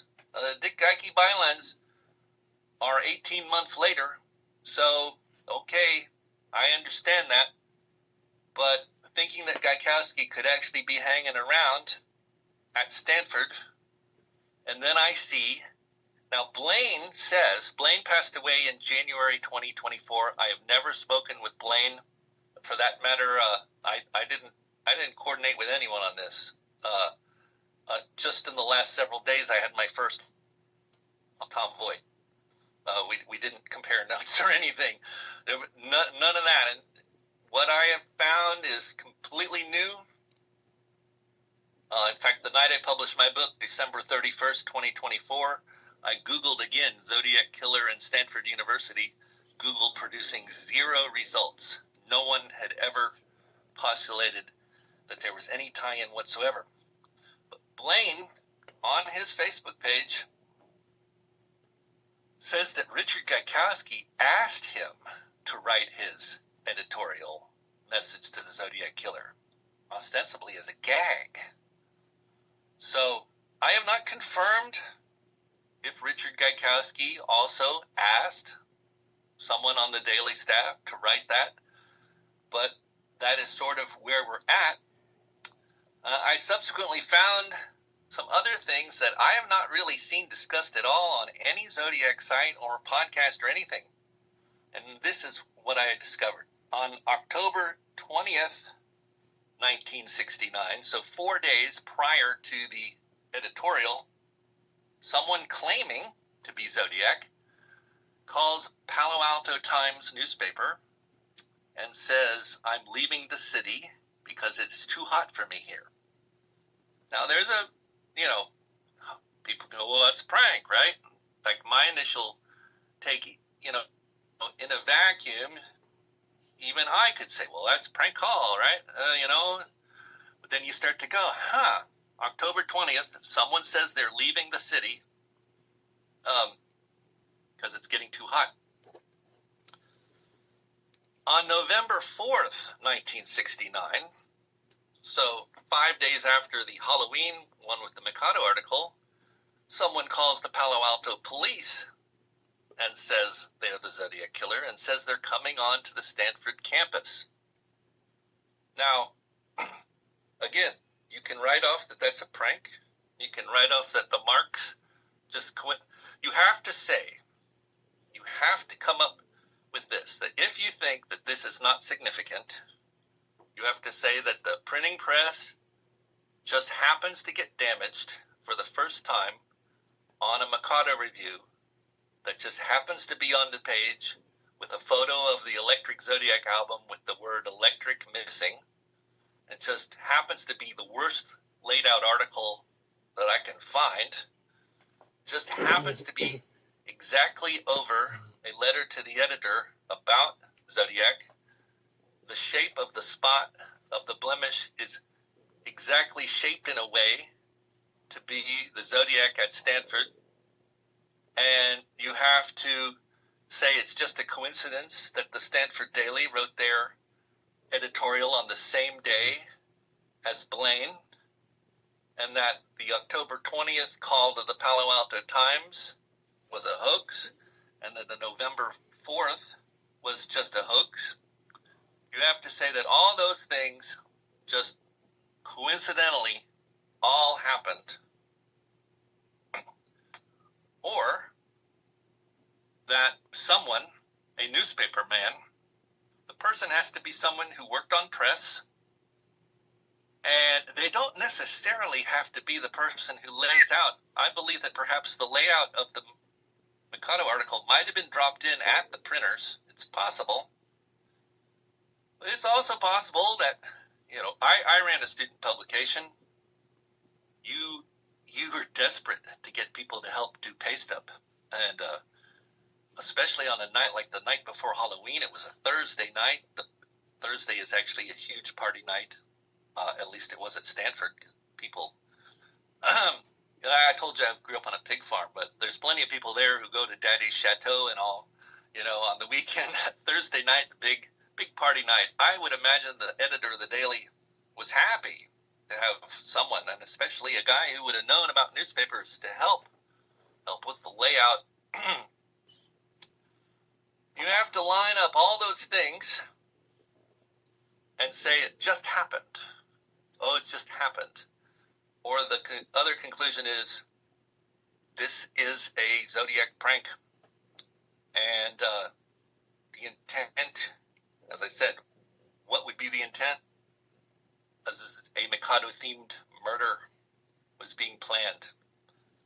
I think I should pause and let you ask before I add in a few more things that get me to the 99%. Well, yes, and this really is quite the journey. If I can ask questions, you've mentioned Blaine, and many people will know him as the informant who went by the name Goldcatcher, and he's famous for being the person who brought Richard Gaikowski onto the scene as a Zodiac killer suspect. But I would like to know, from your understanding, what was the relationship between Blaine and Richard back in 1969? Okay, going back to 2016, I was led to believe that Blaine was unreliable. There are plenty of people online that say, like, this guy's nuts, he's unstable, all kinds of things. They said he talked about things that didn't exist. His whole business of, was there a good time switchboard? And then there were people who were intimating that Blaine wasn't even there on the scene, and all of that. So I found many Good Times articles. Blaine started working for Good Times in early summer of '69, and he's in something like 20 out of 21 consecutive issues up to November, missing only one at the very end. So he's writing an article in Good Times all the time. Richard Gaikowski, at least when we have him as Dick Giky, is also in many Good Times issues. Oftentimes their articles are on the same page.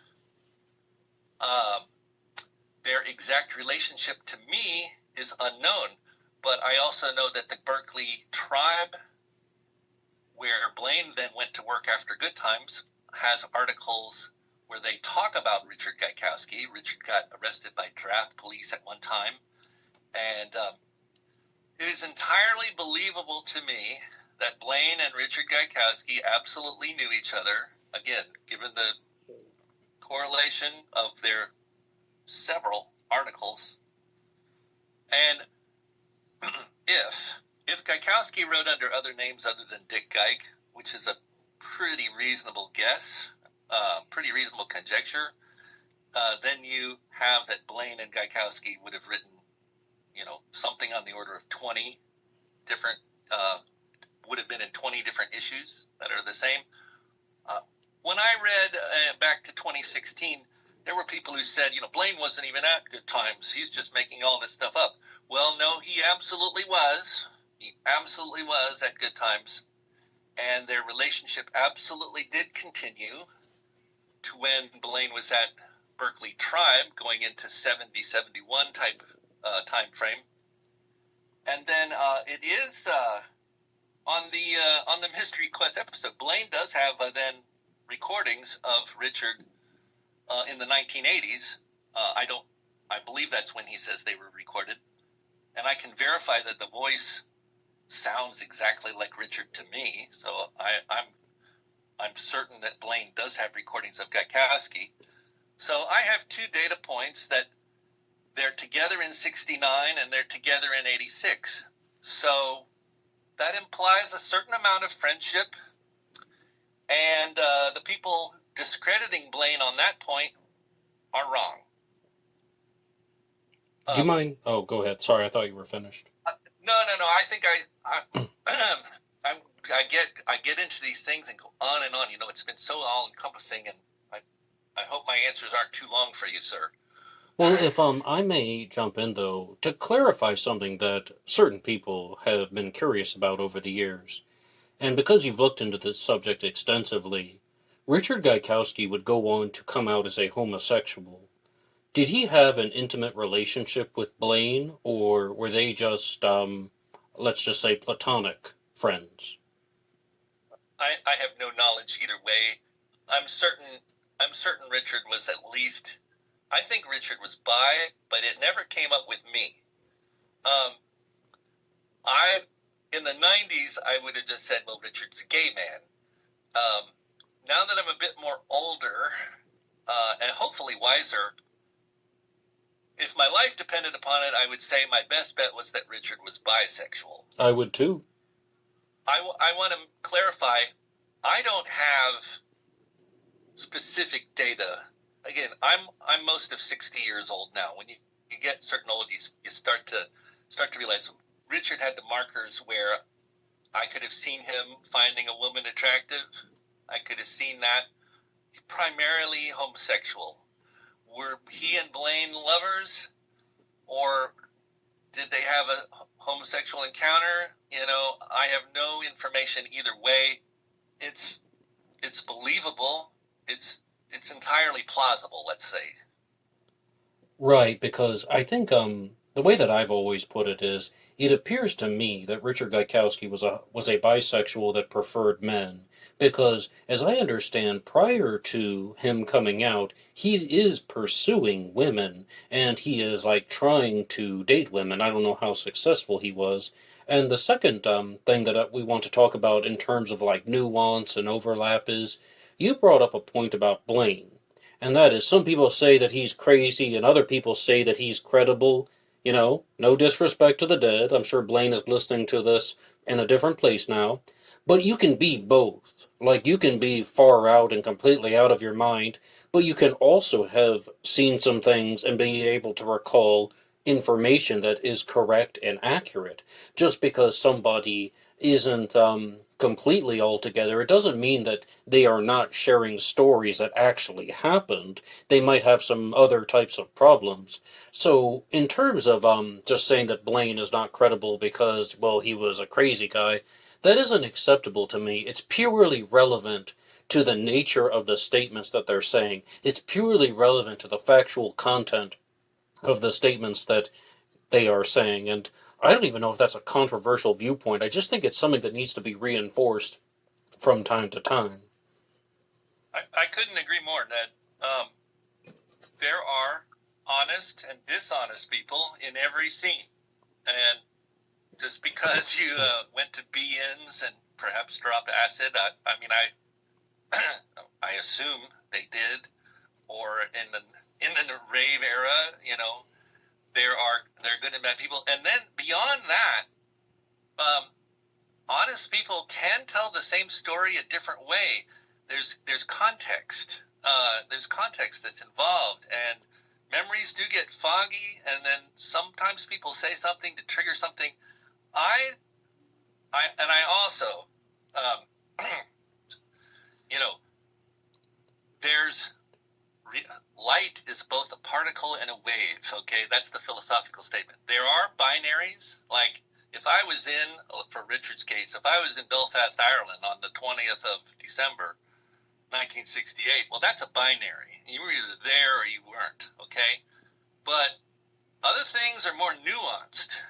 I've seen Michael Mageau get criticized. Michael Mageau, apparently, he's been all over the map. That's right. On things that he said, okay, right? That's right. I'd like people to step back and think about how his life was ruined. And not only was he ruined, that he saw this girl that he said in the one documentary he thought he was going to marry, Darlene. But, and then he said he laid there in blood for 8 hours. Has anyone ever been in the emergency room, maybe with just something a lot less severe than a bullet through your neck, and think that it took forever? You know? Absolutely. then all the people coming at you like, what happened, and all that. I mean, I feel like, just as an aside, more sympathy towards the players, the victims in this story could definitely be in order. And so I would just posit this with Mike Migeot. Could he still remember Darlene's name? Well, of course he could. Could he still remember Blue Rock Springs Park? Well, of course he could. So no one can say binary, oh, he's unreliable. That's no. You can say, we need to take what everyone says and assess it. Think what the things that might be right. So with Blaine, like I said, Blaine's Facebook page, I believe, is still up, and he decided to write his story about Richard in drawings. Okay, I actually, a few years ago, I could have, a few years ago, starting in 2023, the question in my mind was, do I go talk to Blaine? And there was such an online, a lot of material about how he's crazy and all that. And I thought, I'm just, maybe at the end, if he was still alive, I'd be happy to meet Blaine and compare notes. But I didn't see, he's an easy mark to just dismiss him. You can just go, oh, look, he's a raving lunatic, boom, and not think any more about it. I read enough in 2016 that I was inclined to not believe him. Some of the more prominent websites, let's say, totally trash him, say he's got all of his facts wrong. And quite frankly, working through some of those articles that trash Blaine, and then finding out that the articles that trash him were incorrect, was a major point for me to take all this a lot more seriously. I mean, and as I said, Blaine absolutely was at Good Times. Good Times and the Haight-Ashbury's Switchboard absolutely worked closely together in 1969. Not so much. It goes until about March of 70. And then for the rest of the time of Good Times, if you had come to Good Times late in 70 or in 71 or 72, they would have known of each other, the Switchboard. It's referred to as the Switchboard dozens and dozens of times. Good Times reprints. If you have a message at the Switchboard, it gets printed in Good Times during 69. And vice versa. There has to be a close working relationship. You can see the proof is in the printed page.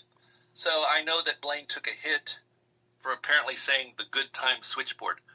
I am certain that colloquially, and or even people on staff, would have referred to that switchboard as the Good Times Switchboard because it was the switchboard that had the names printed in the Good Times. And there's issue after issue, including every single one from late spring 69 into early spring 70. Certainly, absolutely during the time Blaine worked there. So that point, Blaine is also correct, which, for those who follow the case, Paul Stein lived two doors. There's one house in between the Switchboard and where Paul Stein lived. It's worth noting that the Switchboard was advertising itself as being 24/7 in those days. So, as a practical issue, did they need people to help staff it? I mean, the chances that Richard Gaikowski met Paul Stein are high. They really are. I have no proof of that. And my theory does not hinge on that. But wait. For those that say there's no chance that they knew each other, they're wrong saying there's no chance. There absolutely is a chance. But I was saying, but wait, because I guess I just have to ask, though, even though you might not have the certifiable information on Black Box Online Radio, I like to ask people what they think happened. Do you think that Paul Stein was specifically targeted by the Zodiac Killer? Well, we're going to go into conjecture here. Go for it. The thing that fits what I think is this. I think Zodiac. I think Richard was planning a Mikado-themed murder. I think that cuts to the end. If you were to get my book, and again, I'll end up putting this all online. If it's not a book sale sort of thing. But I describe pranking. The Chaparral is a pranking organization. I have a prank history. I would be known in the Chaparral as one of a large prank resume. All right. When you're going to engage in an antisocial, illegal, criminal activity, in my case, the liberation of the Berkeley Bear in 1986 out of their union, up until the moment of the crime, you can do anything. You're just a person. You're hanging around. You're just walking down the street. You're just riding in a cab. You're just whatever you are. Once the act has occurred, then the clock starts ticking.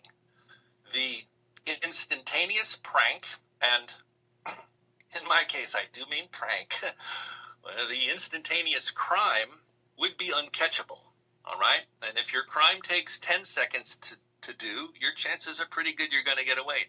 If your crime takes 3 minutes to do, on a street in San Francisco, 3 minutes, 4 minutes, I don't know what the estimated time is, your chances of being caught increase. And with each second from the moment, they're expanding exponentially. People can be coming from any direction. Someone may have seen you, which turns out to be the case. The teenagers saw. You don't jack around wiping down a cab, emptying the pockets. Okay, you wanted a souvenir, but he has the shirt as a souvenir. Why is he emptying the pockets? Why is he wiping down the dashboard? Why then, even better than the dashboard, wiping down the car, both sides, taking minutes, so many minutes that he's seen and they get a pretty good description of him. Anybody who doesn't get caught for 50-some years does not hang around after the act is done without an effing good reason, okay? And the reason I believe is that he believes something in that cab, in Paul Stein's pockets, would lead back to him. That means that he might have thought he leaned on that car. He might have thought a friend of his or another person from Good Times had leaned on that car. Did Paul Stein ever drive his cab back to his home and they were there? I don't know. It's theoretically possible, depending upon the relationship of the cab company. Pockets. What are in Paul Stein's pockets? A message from the Switchboard? A flyer for the upcoming Mikado review? A book of matches? A business card? Anything. In my theory, Gaikowski saw himself as smart enough to be in a major university. It says in a South Dakota article he wanted to attend Berkeley, but there's no information he ever did, so either he didn't try or he was rejected. He needed access to computers. He liked the stimulating conversation, but for access to computers, you'd be seeking out grad students specifically who would have terminal time. Everything was mainframe and terminal in those days. You needed to find a place where a non-student could get on to do ostensibly astrology and or like the 340 code. Just I'm throwing out all this stuff. The 340 code was scrambled by computer. It's so machine precision and it's so different from the 408. It's laughable. In 1969. In 1969, where would you find a computer? You would find a computer unless you had one at your job, unless you a college campus. Paul Stein is always referred to as cab driver Paul Stein, but he was PhD candidate. The next spring, he was going to be Dr. Paul Stein, a grad student at San Francisco State.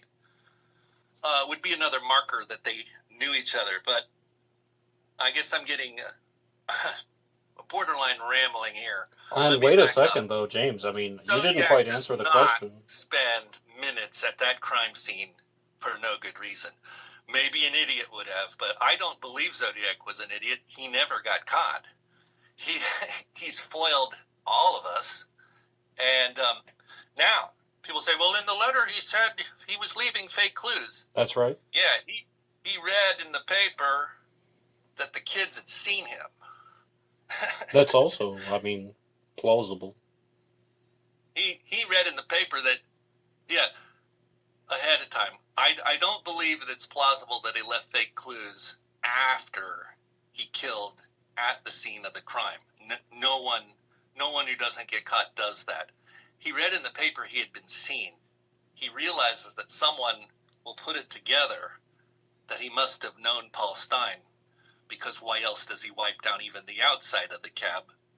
So he then writes a letter to throw sand in all of our eyes, saying, oh, those were fake clues.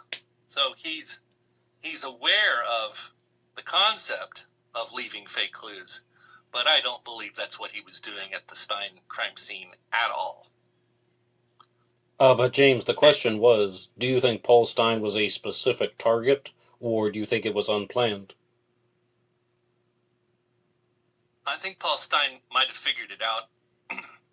I think Paul Stein might have been getting too close to figuring it out, and so he was offed.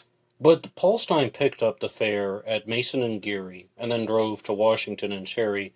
How on earth could Richard Gaikowski have known that he was going to get into Paul Stein's taxi? We really don't know. We know that he picked him up down there. The Curran Theater was Kabuki Theater that night, a Japanese comic opera, by the way, but in the same genre as Mikado. I don't know. I don't know the answer to those questions. I just know the actions of what we do know, that once the deed is done, you get out of there. You get out of there. That's if you're stealing the bear from Berkeley, or that's if you've just toilet papered your neighbor's house. You get out of there. And so for me, I don't know, and no one knows the beginning of this story, but we know what happened while he was actually being witnessed, and that is the action of someone who did indeed know Stein, or the possibility that there was a connection. Like I'm not saying that Richard and Paul Stein were good friends or anything, but if he thought there was a way that led back to good times, then he wanted to make certain that Paul Stein had nothing in his pockets. He wanted to make certain there was no hair follicle on that dashboard. And that's the only thing that would be that worthwhile, to spend that much time at the crime scene after the act is done. But in all fairness, wouldn't any Zodiac killer suspect be worried about leaving things behind like a hair on the dashboard? Oh, well, the dashboard wipe down is the most logical. If he sat in the front seat, right? But that would be not acknowledging the outside of the cab too. I agree for something like that, but please continue. Well, so we can selectively decide we're not going to account for the outside of the cab, and I don't think that's a good way to go. I think we need to incorporate all of the actions that he did. And if he has the bloody shirt, why does he need the contents of the pockets as souvenir as well? Well, if you're asking me that as a challenge question, the listeners of Black Box Online Radio will know that I can't resist challenge questions.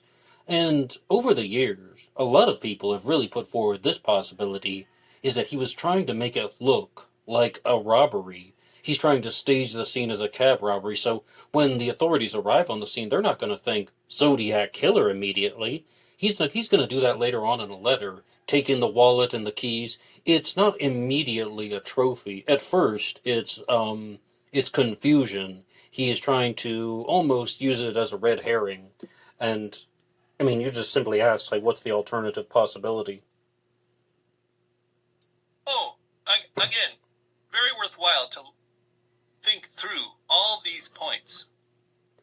again, I come back to that nobody who doesn't get caught for that long spends that long at the crime scene. He doesn't know who's looking at him. He doesn't know who's coming from any of the four directions. He has no idea. And the longer he spends there, the better chance he's going to get caught. This making it look like something else, too high risk, in my opinion. It doesn't fit what I know from successful pranksters anyway. That is not the action of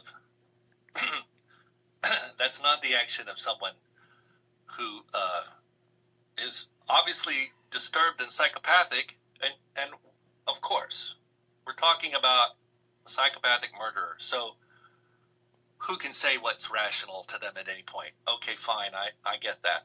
I agree, too. We can.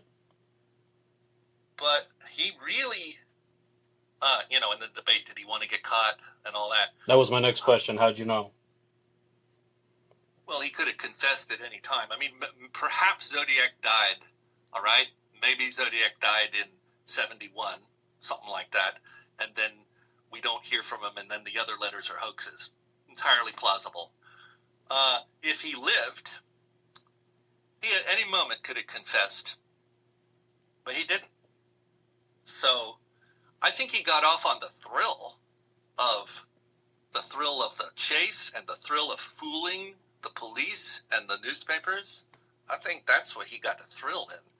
But and he must have understood too that every time he sends a letter or does anything, he's creating evidence, Like, I've seen the thing pointed out about his stationery, for example. Do you think he didn't know that the letters he was going to send would be in police custody and examined with a fine-tooth comb forever? like, he has to know that. I agree. To know that. Well, so all you got to do is lift a stack of papers from an office that you might work in or somewhere. I'm just saying, it's not compelling to me, like the stationary argument and all that. Like you would just, I'm going to give the police something that leads back to me. I know they're gonna search that to try to find out what store I bought it in, and I'm giving them these things. It's not even prints on the cab or a footprint or anything. It's going to be something in their possession forever. Like, I'm not going to have that lead back to me.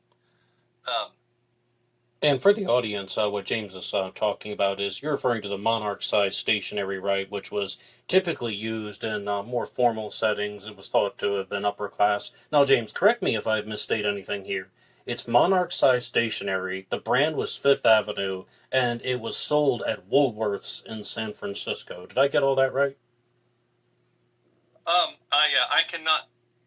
This is something I've read in other people's work. I have not hunted down this Monarch stationery thing, but right, because I come at things from when I say data crunching. The opportunity of someone to buy that stationery, we're talking about literally thousands of people. Like, anyone can buy stationery at a store. It may be a marker, but the Venn diagram, so to speak, or the set of people who have access to that stationery is in the thousands. I don't find it particularly useful.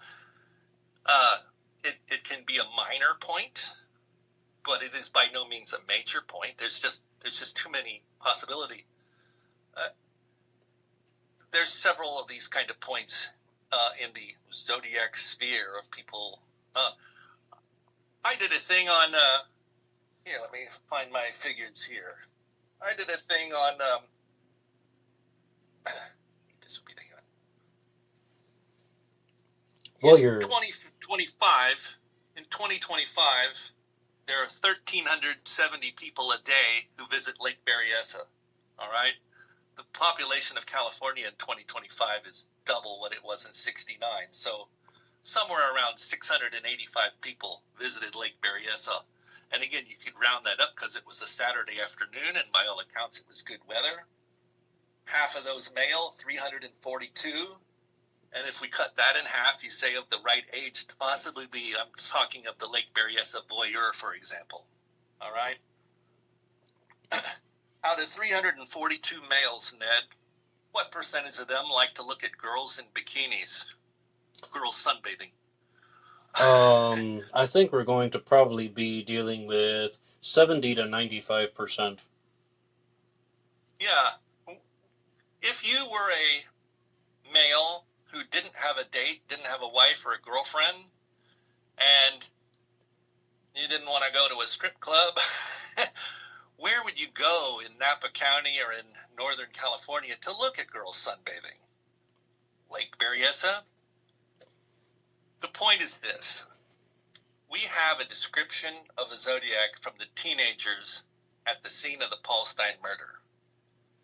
We have a conflicting sketch of the so-called Lake Berryessa voyeur. All right? How do you reconcile those? The way you reconcile those. Go ahead. Even if it's a 1 out of 3 that it was Zodiac as the voyeur, it's still just 1 out of 3.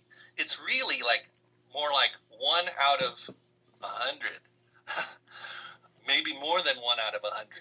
It might be as low as 1 out of 20. Okay? My point would be this. Why even go when we have teenagers who watch the man at the scene? We can have issues with what they said. We can point out that maybe they did this, maybe they saw that, but there's no reason to even just put it on the stack of other things. But it's really, since we have the eyewitness of the teenagers, the simple answer for the Lake Berryessa voyeur is that's not Zodiac. The odds are overwhelmingly that that's not him. So, I brought up about the paper. Do I think Paul Stein was planned? I don't. And that would account for why it's so different than the other murders as well. Okay, well, I mean, I really do thank you for that, although you did bring up a very big situation at Lake Berryessa, and only because you phrased it as somewhat of a challenge question. I mean, I'm going to be very clear. I am also someone who does not believe that the Lake Berryessa voyeur was the Zodiac, but you asked a question, why do people focus so much on that when they have a certifiable sighting of the Zodiac after the Stein murder? And the answer is that it could shed some light on the Zodiac's true physical appearance. If that were the same person, you could compare and contrast the sketches, also actions and behaviors. But I mostly think, like you, that that's just some guy who's checking out girls while they're sunbathing. And you're asking, would I do that if I were single? Not for as long as he did, because he did it to a point where he was definitely bothering them. I mean, like, that's like openly what they say. Even though they thought that he was a clean-cut, attractive man, he was staring at them for like a very, very lengthy amount of time, to the point where they became suspicious of his behavior. And I do think that that is something that is odd. But you also brought up some of the numbers. There are so many people at the park that day, and some pervy guy wants to look at girls when they're in their swimsuits. That could be everything. The math doesn't support bringing it into our equation. Again, if we don't have the teenagers, I would be a lot more interested in these stories. But the chances of it being so easily explained another way that, and also, we can add another point onto this. So let's say I'm Zodiac, and I'm intending to murder someone. You have to say that this guy was scoping them out to theoretically murder them, right? Well, he didn't.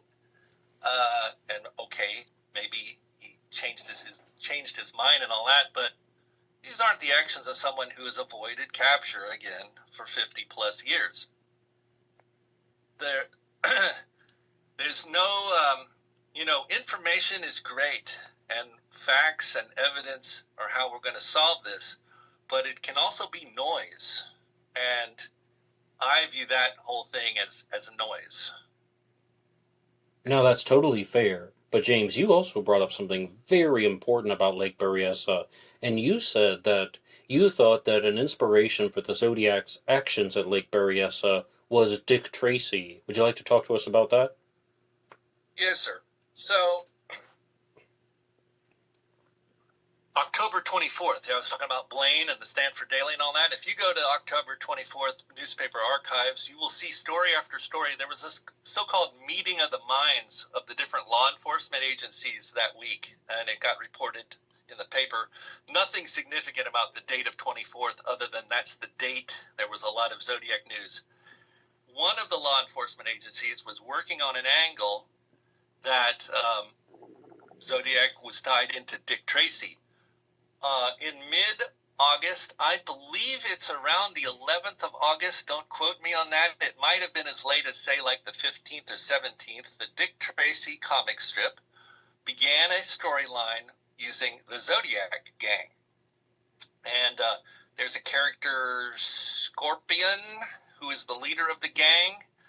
He has kidnapped an astrologer who he forces to make predictions so that they can tell the exact moment to commit their crimes. And then on this storyline continues on. It actually continues on through November, but of course in the Sunday comics were color comics. And on the 28th of September, the day after Lake Berryessa, is the one comic in the storyline that shows them in their outfits.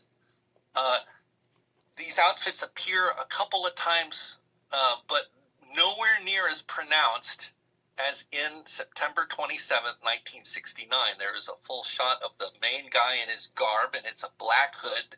It does have horns. Zodiac did not have horns. A black hood with a white astrological symbol, not the Zodiac symbol, but one of the 12 signs. I think it is the Scorpio symbol. And there's 3 gang members. I believe there's Gemini, Aries, I can't remember. In the final panel of this color comic, 2 of them have shotguns, and the other one, I can't remember what the third one has, quite frankly. That was in the papers the day after Lake Berryessa. So, back to this meeting of the minds. The police say that they originally thought that there was a tie-in to Dick Tracy, but they have discarded this because the Dick Tracy Zodiac gang storyline came out after Zodiac names himself Zodiac. He did that on the August 4th letters. This is the Zodiac speaking, the first reference to the word the Zodiac. And since that storyline didn't start until later in August, they say that there's no tie-in to Dick Tracy. That overlooks, the moment I read that, I knew that was wrong. Because, again, I had my friend in the newspaper business, and again, as an advertising guy, I've dealt a lot with newspapers and all of that. Syndicated comics, pre-digital. Chester Gould would have written that Zodiac storyline at minimum 6 months early. It would have gone to an intermediate place to make photographic plates and things. I went down this deep dive into this. There's a book called How Comics Are Made by a man named Glenn Fleischman. I have no ties to him other than I found him through this research. The San Francisco Chronicle and Examiner had an agreement where one did the morning paper and one did the afternoon. And then on Sundays, they combined forces. So I believe it comes down that it's the Examiner on Sunday and the Chronicle during the weekdays. That outfit, their printing press, would have had these Zodiac comics months ahead. They would have printed it. If you look at a comic page in a weekday black and white edition, you'll note that all of the articles on that page are what we call pickup. They're either syndicated, or they're the games, or the jumble, or the crossword kind of thing, and the comics. If you can imagine what it's like to print a newspaper with current news that's timely for people, that night before you put out the paper, the presses are running with the news they're not going to use a press to print the comics. They're going to have that all pre-done. And then especially on the color comics, and especially in section 2 of the color comics, which is where the Dick Tracy comic resides on September 27th. That would be pre-printed and sitting in a warehouse weeks ahead. And then that night, can you imagine, remember the old Sunday papers? They were enormous. They were like That's right. huge tomes, all kinds of stuff. Then physically, that all had to be assembled. You don't print the Sunday comics, and again, especially section 2, which was all just, there was nothing current in it. It was all pre-printed. There's so many reasons why a newspaper doesn't print that the night of. The printing presses, they're working on how to schedule and keep their presses running 24/7 through the week. So when they have a downtime, are they going to run the Sunday color comics on, let's just say, I don't know, pick a night, a Tuesday night when there's nothing else on press? Absolutely. And those would be in printed and in some warehouse waiting for assembly on that Saturday before the Sunday graphics. All you have to be is someone who's on the newspaper staff or on the warehouse staff or a truck driver. Anyone who would have access could have seen that storyline.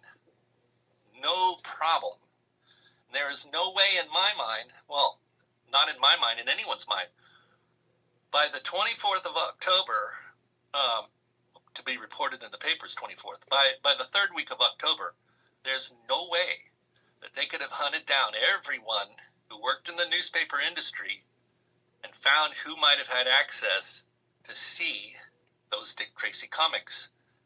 And I'll make a big admission here. I have not read the Graysmith books.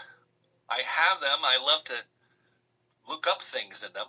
But it is shown that early on, there was a theory that Zodiac was someone who worked in newspapers. Apparently that theory was dropped. But I'm saying everyone to pick it back up because the Zodiac saw the Dick Tracy, and that was the joke. That was the point. To make that he was going to have a murder by a man in a black hood with a white symbol on it, and then it was going to be in the comics. I actually think that his plan didn't come to fruition because those murders didn't get reported in the press until Monday. But that is why I say the Lake Berryessa was inspired by Dick Tracy. In fact, the name Zodiac itself, I discuss about pranks being like real estate. The entire caper that I participated in of the Berkeley Bear was because we discovered that the case it was in was unlocked. People don't have grand plans all the time. They take reality as it comes and then make a joke on it. That's what I believe went on with both the name Zodiac and the Lake Berryessa attack. And we're talking about someone who worked in newspapers as our suspect. All right, and James, thank you so much for everything. Now, we're already at the 2-hour mark. So right now, I would like to just ask if you have any final concluding thoughts or ideas or messages for the listeners of Black Box Online Radio. And it sounds like you're not quite done with your presentations and your explanations, so you're always welcome to come back on BBOR for Zodiac Monday.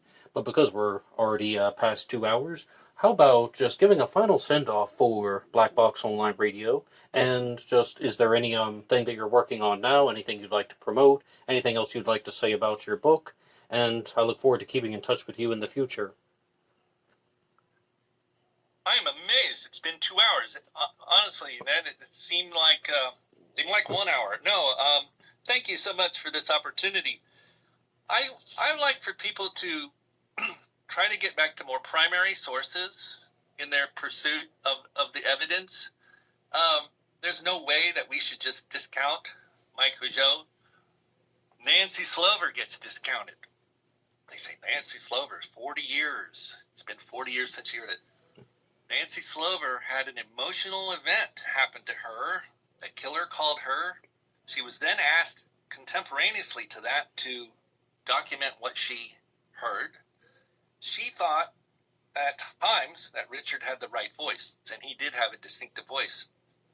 Brian Hartnell heard Sam at the Jim Dunbar show and said the voice wasn't low enough. I posted online that Zodiac had a baritone voice, and you can get laugh emojis. And I go, this is really solid stuff. I also would say that I'm all in favor of speculation, but rather than speculate about serial killers all over the map or D.B. Cooper or all this kind of stuff, I'd be looking for other murders that happened in the late 60s and early 70s. And if anyone knows who Dick Giky was, writing at the Stanford Daily in 1971, by all means, come forward. I'm easily found online. If we could identify who that was, I think I'd like the proponents of the other suspects to consider that if we found Arthur Lee Allen writing under an assumed name, a variation of his name, they would go crazy. They'd be like, look. If Dick Giky is Dick Gyke, meaning Richard Gaikowski, it's a variation of Gyke. This whole long thing that Gyke in the code doesn't mean anything. Gyke solves to ours. And it's a pun, everyone. Doesn't matter it's not spelled the same way. Gyke solves to ours. And if you combine it with the concerned citizen letter, when you have the key in quotes, look up why people put words in quotes. It means it's not really the key. I'm speaking of the August 10th, 69 concerned citizen letter. Here's officer, here's a key in quotes. It means it's a key, but it's not really the key. Part 3 of the 408 code obviously there's so many exceptions when you diagram it. You can actually find that on the stuff I posted online. He absolutely was trying to work something into part 3 of the code. I'm inclined to believe his identity was in there. Blaine recorded Gaikowski talking about sending gibberish code, which actually could explain the 18 characters. I'd be happy to come back, Ned. I really thank for the opportunity. And quite frankly, I have a lot more to say. Let's do it again sometime. I thank you for this opportunity, and we should remember that this is a horrible tragedy. These people were killed. The witnesses, the police, it's all been a thing that largely ruined their lives. And I see sometimes people talk too harshly about Majot or Hartnell sometimes and things, and I don't like that at all. We need to have sympathy, and we need to have sympathy for the families. And as I told you, I sent that anonymous letter in 2018. It's a distasteful subject that I didn't want to be involved in. And then you say, well, what do you have a book for? Because I found evidence. And if it's not evidence, it's one F of a coincidence, the alternative subject that I have. And it has to be, like I said, 2 dice landing on top of one another. That's where we're at with the Mikado coincidences. And I call it peeling back the onion. I'm closer. I only have a few people left on the scene. No one knows who Dick Giky was. Stanford University has confirmed he was never a student. There is overlap between the Good Times magazine and the Stanford Chaparral, using the same photographs sometimes. I didn't even get to the oil bird. It's impossible when you see the overlap of the 2 publications that Gaikowski didn't know of the Stanford Chaparral. The Daily and the Chaparral are in the same building.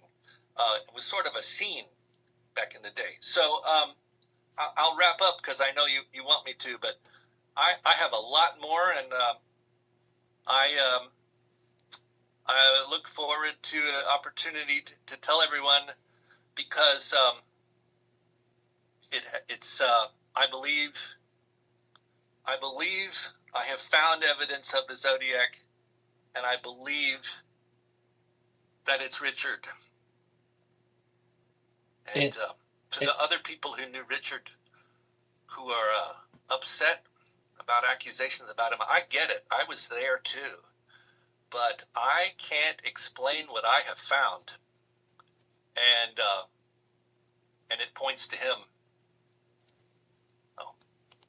And James Bigtwin, thank you so much.